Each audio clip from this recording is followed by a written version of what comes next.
Hi guys, welcome back to tech okay. இன்னைக்கு எபிசோட்ல ஒரு ஃபைட் சீனை நம்ம எப்படி ஷூட் பண்றது அப்படிங்கறத இன் டெப்தா பார்க்க போறோம். நிறைய ஷார்ட் ஃபிலிம் மேக்கர்ஸ் அவங்களோட ஷார்ட் ஃபிலிம்ஸ்ல ஃபைட் சீக்வன்ஸ் ஷூட் பண்றேன்னு சொல்லி மிசரபிளா அதுல ஃபெயில் ஆகிறத நம்ம பார்த்திருப்போம். அதுக்கு ரீசன் என்ன அப்படின்னா, ஒரு நல்ல ஃபைட் சீன் எடுக்கிறதுக்கு உங்களோட ஆர்டிஸ்ட் ரொம்ப ஸ்ட்ராங்காகவும் ஃபிளெக்சிபிளாகவும் இருக்கிறது மட்டும் முக்கியம் கிடையாது. ஒரு ஃபிலிம் மேக்கரா அதை ஷூட் பண்றதுக்கான டெக்னிக் நமக்கு தெரிஞ்சிருக்கணும். ஸோ அந்த டெக்னிக்ஸ் என்னென்ன அப்படிங்கறதெல்லாம் இந்த வீடியோல நான் டீடைல்டா உங்களுக்கு சொல்லி கொடுக்குறேன். ஸோ அதிகம் பேசாம வீடியோக்குள்ள போலாம் வாங்க. இந்த எபிசோட்ல நம்ம ஒரு ஃபைட் சீனை எப்படி ஸ்டேஜ் பண்ணி பிளாக் பண்றது அப்படிங்கறதெல்லாம் பாயிண்ட் பை பாயிண்டா டீடைலா நம்ம பார்க்க போறோம். ஆல்ரெடி எப்படி ஒரு ஃபைட் சீனை எழுதணும் அப்படின்னு சொல்லி நம்ம ஒரு வீடியோ பண்ணியிருக்கோம். அந்த வீடியோ பார்க்காத அந்த வீடியோ பாத்துங்க. சோ இந்த வீடியோ உங்களுக்கு இன்னும் யூஸ்ஃபுல்லா இருக்கும். ஒரு நார்மலான சீனை நம்ம ஸ்டேஜ் பண்ணி பிளாக் பண்றதை விட ஒரு ஃபைட் சீனை ஸ்டேஜ் பண்ணி பிளாக் பண்ணும்போது நம்ம நிறைய விஷயங்களை கன்சிடரேஷனுக்குள்ள எடுத்துக்கணும். ஃபர்ஸ்ட் திங், ஃபைட் நடக்கணும், ஆனா உண்மையில் நடக்க கூடாது. ஆனா உண்மையில் நடக்கிற மாதிரி தெரியணும். என்னங்க எனக்கு ஒண்ணுமே புரியல. அதுதானப்பா எனக்கும் புரியல.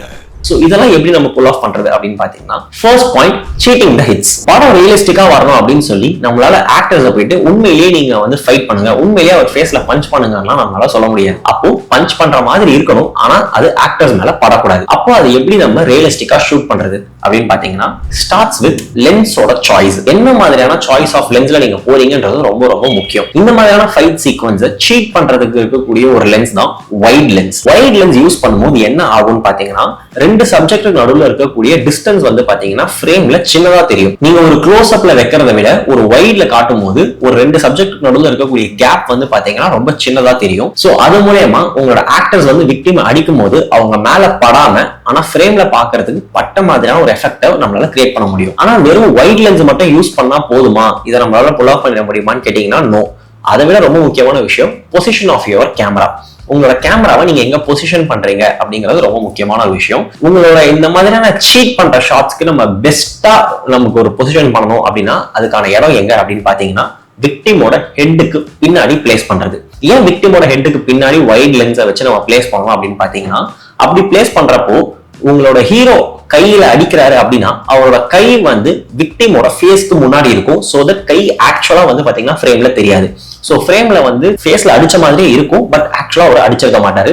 சோ இப்படி நீங்க சீட் பண்றப்போ நீங்க எடிட்டா பார்த்து அதுல சவுண்ட் எஃபெக்ட்ஸ் அண்ட் அதுல கட்ஸ் எல்லாம் வச்சு நம்ம பாக்குறப்போ உண்மையிலேயே அவர் ஃபேஸ்ல அடி வாங்கின மாதிரியான ஒரு ஃபீலை கொடுக்கும், பட் ஆக்சுவலி அவர் ஃபேஸ்ல அடி வாங்கி இருக்க மாட்டாரு. Second point, avoid over the shoulder shots. இப்ப நான் சொல்றதை கேட்டுட்டு ஓகே அப்போ நம்ம அடி வாங்குறவருக்கு ஓவர் த ஷோல்டர் மாதிரி நம்ம கேமராவை பின்னாடி வச்சோம்னா இதை புல் ஆஃப் பண்ண முடியும்னு நினைச்சீங்கன்னா நோ. இது ஓவர் த ஷோல்டர் ஷாட் கிடையாது. ஒரு ஓவர் த ஷோல்டர் ஷாட் மாதிரி நீங்க கேமராவை க்ளோஸா கொண்டு போயிட்டு உங்களோட சப்ஜெக்ட அதாவது உங்களோட ஹீரோவை கொஞ்சம் நீங்க லெஃப்ட் ஹேண்ட் சைட்ல பிளேஸ் பண்ணி விக்டிம் ரைட் ஹேண்ட் சைட்ல பிளேஸ் பண்ணி நீங்க இந்த சீனை கம்போஸ் பண்ணீங்கன்னா பாக்குற ஆடியன்ஸ்க்கு எப்படி இருக்கும்னா, ஹீரோ அடிக்கும் போது ஏதோ ஆடியன்ஸே அடி வாங்குற மாதிரியான ஒரு ஃபீலை பாக்குறவங்களுக்கு ஏற்படுத்திடும். நமக்கு எப்பயுமே ஆடியன்ஸ் ஹீரோவோட கனெக்டடா இருக்கணும் அப்படின்னு தான் நம்ம நினைப்போம். சோ அப்போ ஓவர் த ஷோல்டர் மாதிரி இல்லாம உங்களோட ஹீரோவை கொஞ்சம் ஃப்ரேம்ல சென்ட்ரலா பிளேஸ் பண்ணி உங்களோட விக்டிம் அதாவது அடி வாங்குறவரை ஃப்ரேம்ல கொஞ்சம் கார்னர்ல வச்சு அவரோட தலைக்கு பின்னாடி இருந்து ஸ்டேஜ் பண்ணீங்க அப்படின்னா ஆடியன்ஸுக்கு நம்ம ஹீரோவோட கனெக்டடா இருக்குங்கிற ஒரு ஃபீலும் கிடைக்கும். அட் த சேம் டைம் அந்த ஷாட் நம்மள சீட் பண்ணியும் எடுக்க முடியும். Third point, movement of the camera. ஒரு ஃபைட் சீன்ல கேமராவை எப்படி மூவ் பண்றாங்க அப்படிங்கிறது ரொம்ப ரொம்ப முக்கியமான ஒரு விஷயம். இப்போ விக்ரமோட இன்டர்வல் சீன் மாதிரி நீங்க மோக்கோ போட்லாம் யூஸ் பண்ணி கேமராவை மூவ் பண்ண போறீங்க அப்படின்னா அந்த ஃபைட் சீன் பாக்குறதுக்கு மேபி மாசா தெரியலாமே தவிர பெருசா ஆடியன்ஸோட கனெக்டடா இருக்காது. ரொம்ப ப்ரூட்டலா ரொம்ப லைவ்லியா நீங்க ஃபீல் பண்ணணும் அப்படின்னு நினைச்சீங்கன்னா நீங்க கேமராவை மோக்கோ போட்ல எல்லாம் போட்டு யூஸ் பண்ணீங்கன்னா அந்த ஃபீல் கிடைக்காது. ஏன்னா அது ரொம்ப பிளான்டா ஸ்ட்ரக்சர்டா அந்த மூவ்மெண்ட்ஸ் இருக்கும். அது பார்க்கும்போது ஆடியன்ஸுக்கு ஓகே நம்ம ஒரு படம் பார்க்கறோம் அப்படிங்கிற ஒரு ஃபீலை கொடுத்துரும். அது இல்லாம ஆடியன்ஸ் அந்த இடத்துல அவங்களும் அந்த ஃபைட்டை நின்று வேடிக்கை பார்க்குற மாதிரி ஒரு எஃபெக்டை கொண்டு வரணும்னா நீங்க பண்ண வேண்டியது சப்ஜெக்ட் எப்படி மூவ் பண்றாங்களோ அதுக்கேற்ற மாதிரி கேமராவையும் மூவ் பண்றது. இந்த மாதிரியான மூவ்மெண்ட் ஷாட்ல நிறைய பேர் பண்ணக்கூடிய தப்பு என்னன்னா, ஆர்டிஸ்டோட சேர்ந்து கேமராவை மூவ் பண்ணாம எக்ஸ்ட்ராவா கொஞ்சம் டிஸ்டன்ஸ் ஃப்ரண்ட் பேக்குன்னு போறது, இல்லைன்னா ஒரு பேன் கொடுக்கறது, ஒரு டில்ட் பண்றது, இந்த மாதிரி எல்லாம் பண்ணுவாங்க. தயவு செஞ்சு அது எதுவுமே பண்ணாதீங்க. உங்களோட சப்ஜெக்ட் லெஃப்ட் ரைட் மூவ் ஆகிறாங்கன்னா கேமராவும் அதே டிஸ்டன்ஸ்ல பேன் எல்லாம் பண்ணாம ஹைட்ல எந்த டிஃபரன்ஸும் இல்லாம கூடயே சேர்ந்து லெஃப்ட் ரைட் மூவ் ஆகும். இப்படி ஆகும்போது ஆடியன்ஸும் அந்த சீன்ல இருக்கிற மாதிரியான ஒரு ஃபீலை நம்ம ஆடியன்ஸ்க்கு ஏற்படுத்தலாம். அண்ட் நாலாவது பாயிண்ட், லொகேஷன் அண்ட் ப்ராப்ஸ். உங்க ஃபைட் சீக்வன்ஸ்ல நீங்க ஸ்டேஜ் பண்ணும்போது நீங்க பார்க்க வேண்டிய முக்கியமான விஷயம் இந்த சீக்வன்ஸ் எங்க நடக்குது அண்ட் இதுல என்னென்ன மாதிரியான ப்ராப்ஸ் நம்ம யூஸ் பண்ண போறோம் அப்படிங்கிறது. இப்போ ஒரு ஃபைட் சீக்வன்ஸ் வந்து ஒரு ரெஸ்டாரண்ட்லயோ இல்ல வந்து ஒரு காஃபி ஷாப்லயோ நடக்குது அப்படின்னா அங்க இருக்கக்கூடிய டேபிள், சேரு, டிஷ்யூ வைக்கக்கூடிய அந்த ஒரு கண்டெய்னர்னு சொல்லி இந்த சின்ன சின்ன விஷயங்களை கூட ப்ராப்பரா யூஸ் பண்ண முடியும். இப்ப நான் சொன்ன எக்ஸாம்பிள் வந்து லியோல யூஸ் பண்ணிருப்பாங்க. அந்த டிஷ்யூ வைக்கிற அந்த ஒரு சின்ன கண்டெய்னர் எடுத்து வில்லனோட வாயில வச்சு அடிக்கிற மாதிரி அப்படியே கோலியா எடுத்திருப்பாங்க. சோ இந்த மாதிரி எந்த லொகேஷன்ல நம்ம ஷூட் பண்றோம் அப்படிங்கறத தெரிஞ்சு அங்க என்ன ப்ராப்ஸ் கிடைக்குமோ அதை வச்சு நம்ம வந்து ஷூட் பண்ணணும்.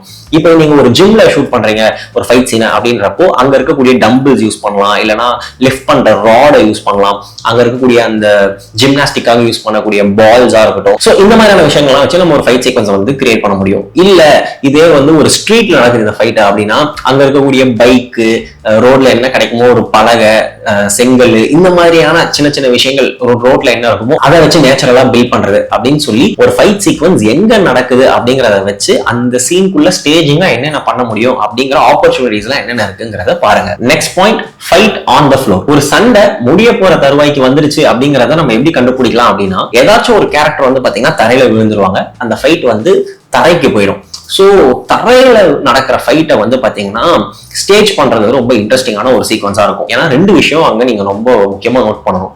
ஒண்ணு, அந்த பவர் யார்கிட்ட இருக்கு அப்படிங்கிறது ஈஸியா தெரிஞ்சிடும். எந்த கேரக்டர் மேல இருக்காங்களோ அவங்க பவர்ஃபுல்லா இருக்காங்க, எந்த கேரக்டர் கீழே விழுந்துறானோ அவன் வந்து வீக்கா இருக்கான் அப்படிங்கறத நம்ம வந்து ஈஸியா வந்து போர்ட்ரே பண்ணிடலாம். அந்த அது வந்து ஒருத்தரே தான் மேல இருக்கணும், ஒருத்தரே தான் கீழே இருக்கணும்ன்றது இல்ல. ஹீரோ வந்து முதல்ல கீழே விழுந்தாரா, அதுக்கப்புறம் ஹீரோ வந்து மேல வரலாம், இல்ல ஹீரோ வந்து முதல்ல மேல இருக்காருன்னா அதுக்கப்புறம் கீழே போகலாம். சோ இந்த மாதிரி அந்த ஃபைட்ல வந்து யார் வந்து இந்த ஃபைட்ல வந்து டாமினேட்டிங்கா இருக்காங்க, யார் வந்து வீக்கர் பொசிஷன்ல இருக்காங்கன்றத ஈஸியா வந்து ஸ்டேஜ் பண்ண முடியும். ஆனா இப்படி ஸ்டேஜ் பண்றதுல இருக்கக்கூடிய ஒரு சேலஞ்ச் என்ன அப்படின்னா, இப்போ கீழே இருக்கக்கூடிய விக்டிம் நீங்க காட்ட போறீங்க, வீக்கர் பொசிஷன்ல இருக்கவரை காட்ட போறீங்கன்னா நீங்க மேல இருந்து டாப் ஆங்கிள் ஈஸியா வந்து அவரை ஷூட் பண்ணிடலாம். பட் கீழே இருந்து நம்மளோட ஹீரோவையும் இல்ல இந்த டாமினேட்டிங் பொசிஷன்ல இருக்கவரை நீங்க காட்டும் போது கேமரா வந்து தரையில இருந்து பார்த்து அவரை லோ ஆங்கிள் நம்ம ஷூட் பண்ணுவோம். இப்படி லோ ஆங்கிள் ஷூட் பண்றது வந்து பாத்தீங்கன்னா ரொம்ப ஈஸியான விஷயம் கிடையாது. ஏன்னா உங்களை ட்ரைபாட் யூஸ் பண்ண முடியாது, ரொம்ப கீழே இருக்கும். சோ அப்ப ட்ரைபாட் யூஸ் பண்ணாம நீங்க கேமரா வாங்க வச்சு பிளேஸ் பண்ண போறீங்க அப்படிங்கிறப்போ உங்களுக்கு நிறைய லிமிடேஷன்ஸ் வந்துடும். உங்களுக்கு வந்து இந்த சப்ஜெக்டும் தெரியணும், கீழே படுத்துட்டு இருக்கவரும் தெரியணும், மேல டாமினேட்டிங் பொசிஷன்ல இருக்கவரும் தெரியணும். அப்போ அங்க உங்களுக்கு அதை ஷூட் பண்றதுக்கு ஒரு பிராக்டிகல் டிஃபிகல்ட்டி வரலாம். அப்ப என்ன பண்ணணும் அப்படின்னா உங்களோட சாய்ஸ் ஆஃப் லென்ஸ் நீங்க மாத்துற மாதிரி வரும். இப்போ ஒரு க்ளோஸ் அப் லென்ஸ் நீங்க போறீங்க அப்படிங்கிறப்போ உங்களால ஈஸியா வந்து அதை அவாய்ட் பண்ண முடியும். பட் ஸ்டில் எனக்கு ஒரு வைட் லென்ஸும் யூஸ் பண்ணணும், பட் ஸ்டில் நான் கீழே வந்து பிளேஸ் பண்ணணும், நான் என்ன லென்ஸ் யூஸ் பண்ணணுங்கிறத இந்த மாதிரியான பிராக்டிகல் டிஃபிகல்ட்டிஸ் முடிவு பண்ணக்கூடாது. ஒரு ஃபிலிம் மேக்கர் அது என்னோட கண்ட்ரோல்ல இருக்கணும்னு நீங்க நினைச்சீங்கன்னா நீங்க என்ன பண்ணலாம்னா அங்கேயும் சீட் பண்ணலாம். எப்படி சீட் பண்ணலாம் அப்படின்னா ஒரு சின்ன டேபிள் மாதிரி ஒரு செட்டப் பண்ணி உங்க விக்டிம் அது மேல படுக்க வச்சு அந்த டேபிளுக்கு ஒரு சின்ன கேப் இருக்கும்ல, அங்க நீங்க கேமராவை பிளேஸ் பண்ணி உங்களோட சப்ஜெக்டை வந்து அதாவது டாமினேட்டிங் பொசிஷன்ல இருக்கவரை வந்து நீங்க வந்து பெருசா காட்டலாம். இது வந்து யூஸ்வலா பண்ணக்கூடிய ஒரு விஷயம் தான். பட் அந்த டேபிள் அது எல்லாமே வந்து கொஞ்சம் ப்ராப்பரா சேஃப்டியா இருக்கா, கொஞ்சம் குஷன் மாதிரி இருக்கா, ஏன்னா வந்து கேரக்டர்ஸ் வந்து அது மேல விழுந்தாலோ இல்ல வந்து நம்மளோட டாமினேட்டிங் பொசிஷன்ல இருக்கவர் வந்து அதை பஞ்ச் பண்ணாலோ அவங்களுக்கு எதுவுமே அதனால அஃபெக்ட் ஆகாத மாதிரி ஒரு பெட் மாதிரியான டைப்ல அது இருக்கா அப்படிங்கறத மட்டும் பாத்துக்கோங்க. அடுத்த பாயிண்ட், ஆஃப் ஸ்கிரீன் வயலன்ஸ். எல்லா விஷயங்களையும் நம்மளால சம்டைம்ஸ் டைரக்டா ஆன் த ஃபேஸ் வந்து காட்ட முடியாது. ரொம்ப கோரியான ரொம்ப பிளட் ஷெட் இருக்கக்கூடிய விஷயங்களை சென்சார் ரீசன்ஸ்க்காகவோ இல்ல வந்து ஃபேமிலி ஆடியன்ஸ்க்கு அப்பீல் ஆகணுங்கிற ஒரு ரீசனாலேயோ இல்ல ஒரு ஃபிலிம் மேக்கரா உங்களோட சாய்ஸே வந்து எனக்கு அவ்வளவு வயலன்ஸ் காட்ட வேணாம் அப்படின்னு சொல்லி நீங்க நினைக்கிறீங்க அப்படின்னா ஒரு விஷயத்தை ஆஃப் ஸ்கிரீன்ல நம்மளால காட்ட முடியும். இதுக்கு ஒரு நல்ல எக்ஸாம்பிள் வந்து பாத்தீங்கன்னா பவானி கேரக்டர் வந்து மாஸ்டர்ல நடக்கக்கூடிய இன்ட்ரோல் ஃபைட். அதுல வந்து ஒரு கேரக்டரை செவுத்துல தள்ளிட்டு பஞ்ச் மேல பஞ்ச் பண்ணிக்கிட்டே இருப்பாரு.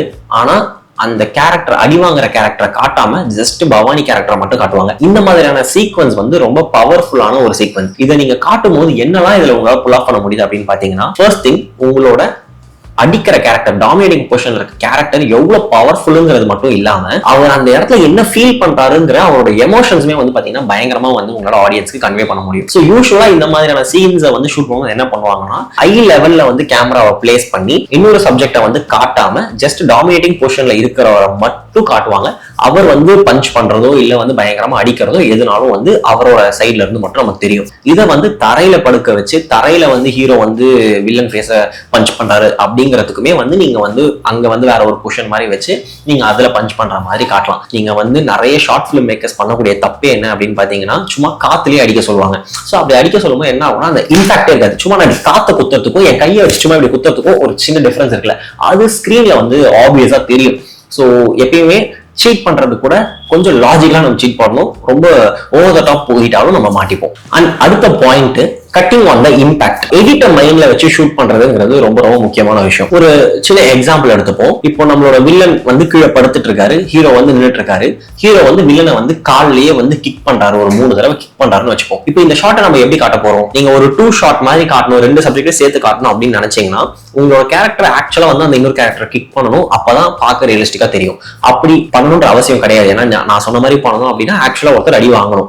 அப்படி பண்ணணும்ன்றது இல்லாம எப்படி இதை கட் டு கட்ல காட்ட முடியும் அப்படின்னா ஆடியன்ஸ் கிட்ட ஒரு ஆன்டிசிபேஷனை கிரியேட் பண்ணலாம். இப்போ கீழே இருக்க கேரக்டரை நம்ம ஃபர்ஸ்ட் காமிச்சிடறோம், மேல இருக்க டாமினேட்டிங் கேரக்டரும் காமிச்சிட்டு டாமினேட்டிங் கேரக்டர் கிக் பண்ற மாதிரி நான் ஆல்ரெடி சொன்ன மாதிரி சும்மா காத்துல கிக் பண்ணாம ஏதாச்சும் ஒரு பேடிங் மாதிரி ஏதாச்சும் ஒரு குஷன் மாதிரி ஒரு பேடிங் வச்சு அதை அவர் கிக் பண்ண சொல்லி ஒரு 2 கிக் வந்து ஒரு கிக் பண்றாருன்றதை அக்ரெசிவா காமிச்சிட்டோம்னா ஆடியன்ஸ்க்கு கீழே இருக்கவன் என்னடா ஆனா இப்படி அடிச்சிட்டு இருக்கானேன்னு தோணும்.